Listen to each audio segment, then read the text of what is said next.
اہل سنت Pakistan youth wing city کے عہدیداروں کی تقریب حلف برداری کا انعقاد کیا گیا، جس میں مرکزی صدر تحریک اہل سنت پاکستان مفتی سید ریاض الحسن شاہ نے 9 منتخب عہدیداروں سے حلف لیا۔ تقریب کی رفداد ظفر اللہ خان کی زبانی۔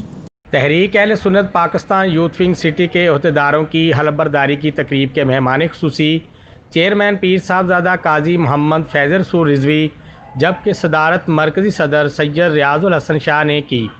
اس موقع پر چیئرمین اور مرکزی صدر نے اہل سنت یوتھ ونگ کے عہدیداران سٹی صدر محمد عمر فاروق رضوی، جنرل سیکرٹری میاں حسن علی، سینئر نائب صدر محمد یاسر رفیق، نائب صدر محمد عمران قادری، جنید مرزا، محمد فضل رسول، محمد اویس، جوائنٹ سیکرٹری میاں نعیم صابری، ایڈیشنل سیکرٹری حاجی محمد کاشف حسین، فنانس سیکرٹری رانا اشرف، میڈیا ایڈوائزر مدثر حسین سے حلف لیا۔ اس موقع پر چیئرمین تحریک اہل سنت پاکستان صاحبزادہ قاضی محمد فیض رسول رضوی نے خطاب کرتے ہوئے کہا کہ تمام عہدیداران پر ایک بھاری ذمہ داری عائد ہو گئی ہے، جس کو نبھانے کے لیے آپ لوگ دن رات محنت کریں اور دین اسلام کی ترویج اور اعلیٰ حضرت امام احمد رضا خان فاضل بریلوی کے نظریات حق کے لیے کام کریں، حق سچ کا ساتھ دیں اور کمزوروں کی طاقت بنیں،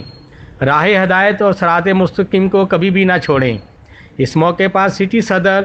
محمد عمر فاروق رضوی نے کہا کہ سٹی فیصل آباد کے منتخب ہوئے نیا صدر محمد عمر فاروق رضوی صاحب، میرے ساتھ جنرل سیکرٹری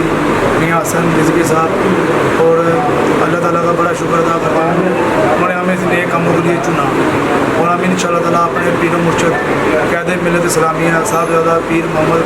فیض رسول حیدر رضوی صاحب کے دامت و برکات عالیہ کے نقش قدم پر چلنے کی پوری کوشش کریں گے انشاءاللہ۔ اللہ تعالیٰ ہمیں اس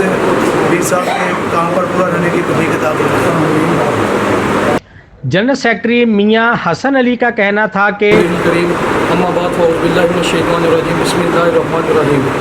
عزیزان محترم، جس طرح کہ آج الحمدللہ اللہ کے فضل و کرم سے آج ہماری تقریب حلف برداری ہوئی ہے، جس میں ہمارے پیر طریقت رہبر شریعت پیر قاضی محمد فیض رسول حیدر رضوی دامت برکاتہ قدسیہ آپ نے اور جناب قبلہ مفتی محمد یونس رضوی صاحب نے ہماری حلف برداری کی ہے، جس طرح کے تمام عہدیداران ہمارے ساتھ ہیں، اور الحمدللہ ثم الحمدللہ ہم پوری کوشش کریں گے کہ ہم اپنے پیر طریقت پیر قاضی محمد فیض رسول رضوی کے نقش قدم پہ چلیں، اور الحمدللہ ہم ان کے حکم کے ساتھ ساتھ چلیں گے، جو آپ ہمیں حکم کریں گے ہم آپ کے ساتھ چلیں گے، ہم آپ کے ساتھ شانہ بشانہ چلیں گے۔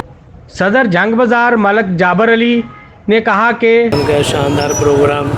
جو آستانہ علیہ حضور محدث اعظم پاکستان رحمۃ اللہ تعالیٰ کے دربار پننوار پہ ہوا، اور اس کی ہمیں بہت خوشی ہے۔ میں ایز ایک صدر جنگ بازار ہونے کے ناطے اور تحریک اہل سنت پاکستان کا کارکن ہونے کے ناطے اس کو بہت دل کی اتھاہ گہرائیوں سے خوش آمدید کہتا ہوں کہ صاحبزادہ پیر فیض رسول صاحب کی زیر صدارت کے اندر جو آج کا یہ تقریب ایک خوبصورت تقریب ہوئی تحریک اہل سنت کی جانب سے، اور انشاءاللہ تعالی آئندہ بھی یہی ہمارا لاہ عمل ہوگا کہ سارے دوست احباب تحریک اہل سنت کے جو کارکنان ہیں وہ سبھی ایک ہو کے اپنے مسلک کا اپنے دین کا کام کریں، جو کام حضور محدث اعظم پاکستان رحمۃ اللہ تعالیٰ نے کیا اور جو کام صاحبزادہ پیر فضل رسول صاحب نے کیا وہ اب ان کے صاحبزادے پیر فیض رسول صاحب کر رہے ہیں، ان کی زیر سرپرستی کے اندر یہ ہم انشاءاللہ تعالیٰ ان کے بازو بن کے چل رہے ہیں اور چلیں گے، چلتے رہیں گے انشاءاللہ تعالیٰ۔ کیمرہ مین شیخ شرافت علی کے ساتھ ظفر اللہ خان، پی سی ورلڈ نیوز، فیصل آباد۔